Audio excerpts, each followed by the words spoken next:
एते जोर खरारे मिकी आउ मीनू जंगल को खेलिबाको जाइथिले।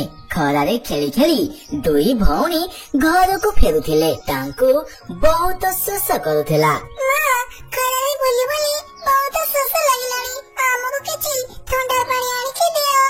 तुम दुई भौणी को मु केते थरा मना करिछि। एते जोर खरा आउछि जंगल को खेलिबाको जाओना। हेली तमे दुई भौणी तो मो कथा जमा सुना। हां तमे अपेक्षा कर मु संगे संगे नदी को आनिथिबा ठंडा ठंडा पानी आनी दउछि। एहा परे टिकी चढ़ई ता दुई झियो को नदी रु आनिथिबा पानी आनी पीबाको दिए। हेले दुई भौणी से पानी को पाटी रे पुरै चंती कि नाही से पानी तो बहुत गरम थिला। सेति लागि दुई भौणी से पानी को फपाड़ी दियंती।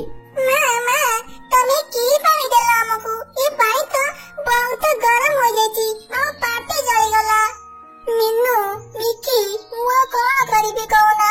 नदी रो तो ये नहीं पानी आनी दिली। ये जो खरा रे पानी गरम हो जाउची। हम घरे तो फ्रिज मध्ये नाही। जदी फ्रिज थाता ताले तमकु मु ठंडा ठंडा पानी पीबा को देइतांती। मां हमकु बहुत शोष लागुची।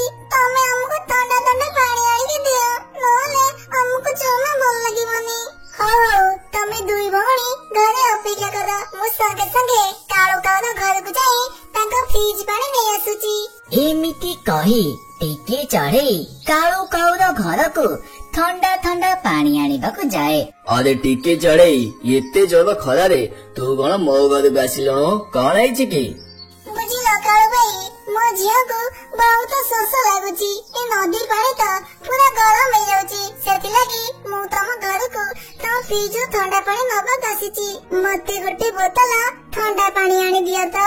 हो टिके चढ़ई टिके अपेक्षा करे मु संगे संगे मो फ्रिज रो ठंडा पानी आनी दउची।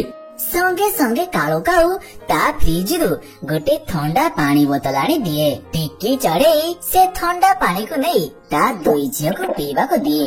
ठंडा पानी पी दुई झियो को बहुत भल लागे। सते ना मिनु ये गरम पानी को ठंडा पानी पीबा को केते जे मजा आसुची। हम घरे जदी गोटे फ्रिज थाता ताले हम प्रतिदिन ठंडा ठंडा पानी पीतांते।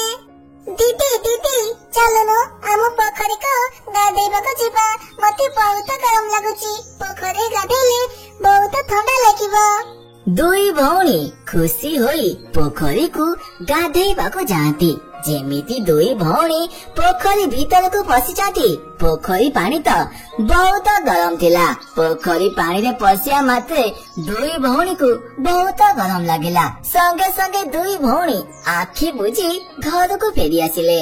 ई खरा सब पानी गरम हो जाउची। पोखरी रे मध्य हमें गाधे पाले नहीं। हो दीदी जोड़ा नहीं। ई खरा केबे गाविबो? ई खरा दिन तो मते जमा भल लागेनी। अरे दुई भौणी कथा बाता कोन होछ? जल्दी सोई पड़ो बहुत रात हो गलानी पड़ा।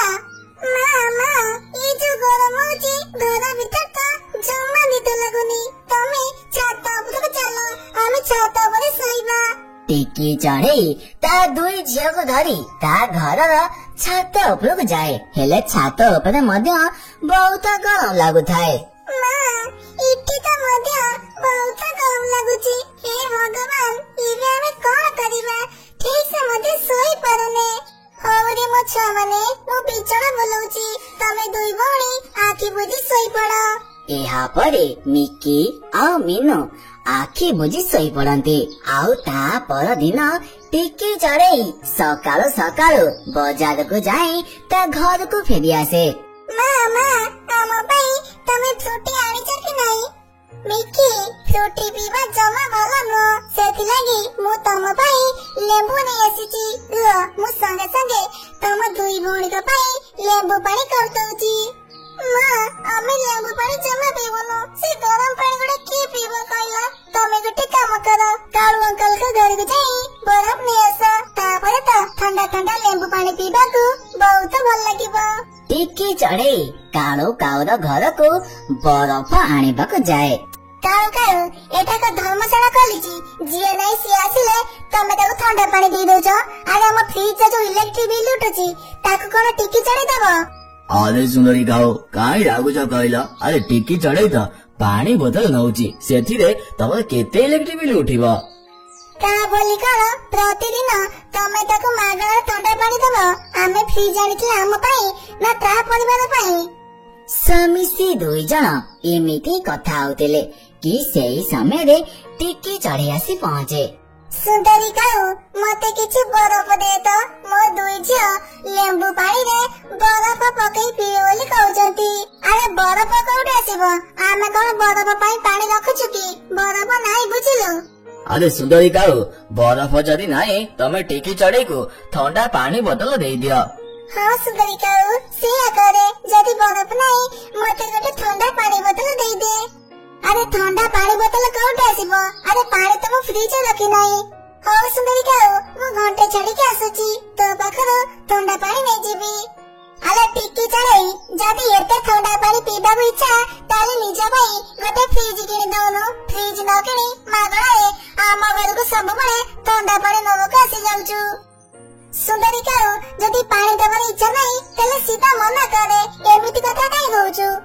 आउ एमिति कथा कहबिनी त आ कोन कहबी सब दिन त मुह टेके चली आसुछु आम घर मागणा ठंडा पानी न भाई जदी एते इच्छा ताले निजे भाई गोटे फ्रिज किनि दे बुझिलु। बस सुंदरी काऊ बहुत कइसलेनु आजिठु मु तो घर को जमा आसीबिनी। सुंदरी काऊ पाखरु एमिति कथा सुनी टिकी चढ़ई मन दुख करी ता घर को फेरी आसे।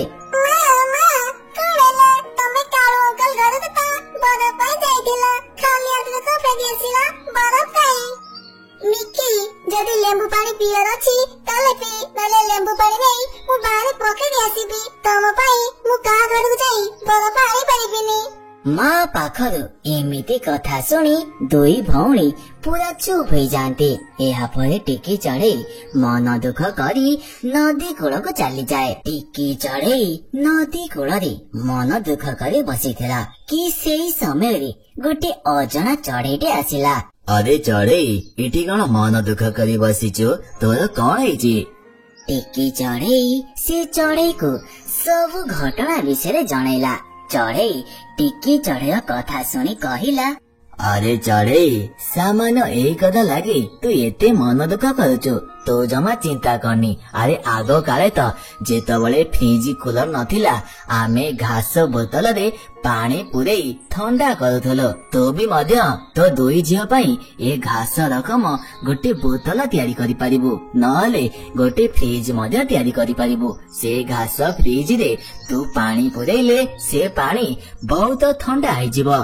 एमिति कही से चढ़ई जनक सेठारु चली जाती। संगे संगे टिकी चढ़ई जंगलरु किछि काठ काटिला आउ बहुत सारा घास को धरी ता घर गला। से काठ आउ घास द्वारा टिकी चढ़ई गोटे बड़ घासर फ्रिज तयारी कला। मो दुई झियो कुआडे गला आस मु तम पई गोटे बड़ घासर फ्रिज तयारी कर देछि। आजिटारु ए घास फ्रिज रे पानी रखिले पानी बहुत ठंडा होई जिवो आ से ठंडा पानी तमे दुई भौणी जेते इच्छा पीबो।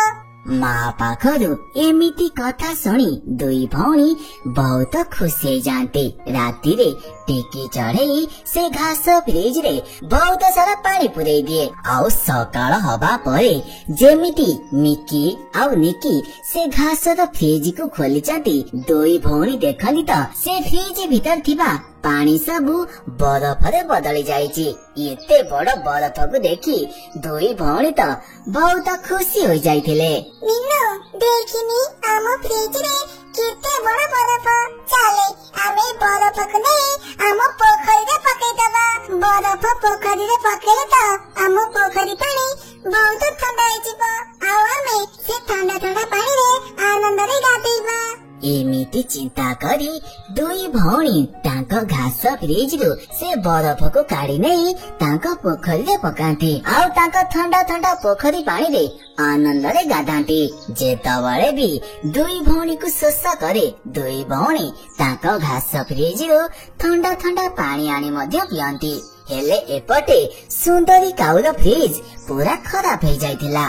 ବୁଝିଲ ସୁନ୍ଦରୀ କାଉ, ଆମ ଫ୍ରିଜ ତ ପୁରା ଖରାପ ହେଇଯାଇଛି। ମେକାନିକ ଦେଖି କହିଲା କି ଏ ଫ୍ରିଜ ସଜାଡିବା ପାଇଁ 5,000 ଟଙ୍କା ଦରକାର। ଏତେ ଟଙ୍କା ଆମେ ବା କୋଉଠୁ ଆଣିବା କହିଲ? ତମେ ତ ସେଦିନ ଟିକି ଚଢେଇକୁ କେତେ ଖରାପ କରି କହିଲ।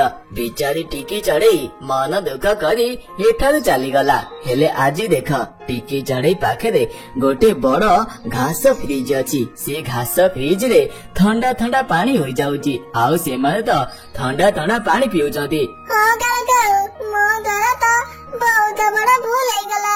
ଯଦି ଟିକି ଚଢେଇକୁ ମୁଁ କିଛି କହିନଥାନ୍ତି, ତାହେଲେ ଟିକି ଚଢେଇ ପାଖରୁ ଆଜି ଆମେ ଥଣ୍ଡା ଥଣ୍ଡା ପାଣି ପିଇ ପାରିଥାନ୍ତେ। ଏମିତି ଭାବରେ ସମସ୍ତେ ଦୁଇ ଜଣ ତାଙ୍କ ଭୁଲ ବୁଝି ପାରିଥିଲେ।